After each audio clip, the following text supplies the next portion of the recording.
Hello everyone!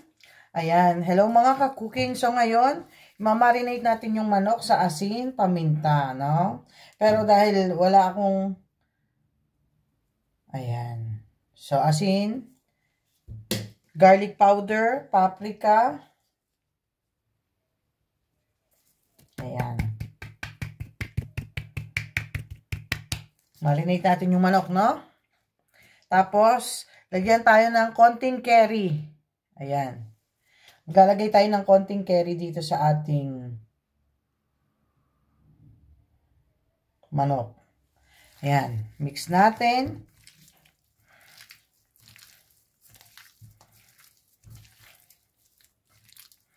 Ayan, ano?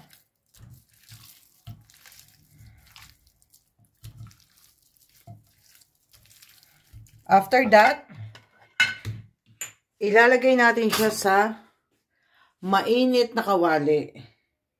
Walang mantika. So, alam niyo naman ako pag nagluto, no? Walang mantika.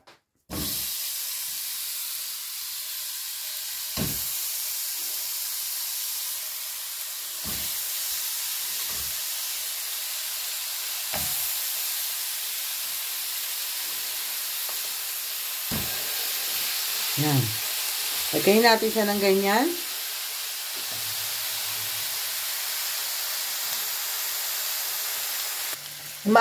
Ito naman, i-marinate naman natin yung ating gulay, guys, no? So, inilagay natin yung manok sa kawali. Ayan. So, ito, ma-marinate naman natin siya ng garlic powder. Same ng kagaya ng manok, no? Paprika.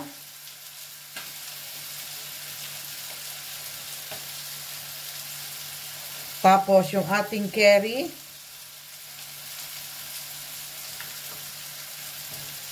Ayan. So, ito yung ating homemade semi-bake, no? So, ayan yung asin. Ayan. Lagyan natin siya ng konting mantika. Olive oil. Lalagay natin ng konting olive oil. Ayan. So, haluin natin.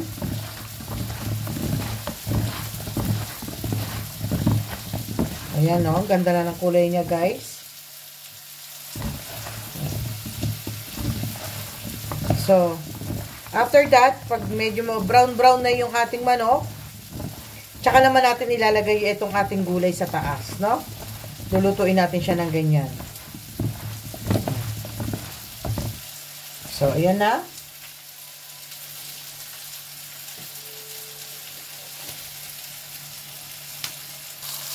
Check natin tong chicken. Oo. Diba? Nag-brown na siya, guys. Oh.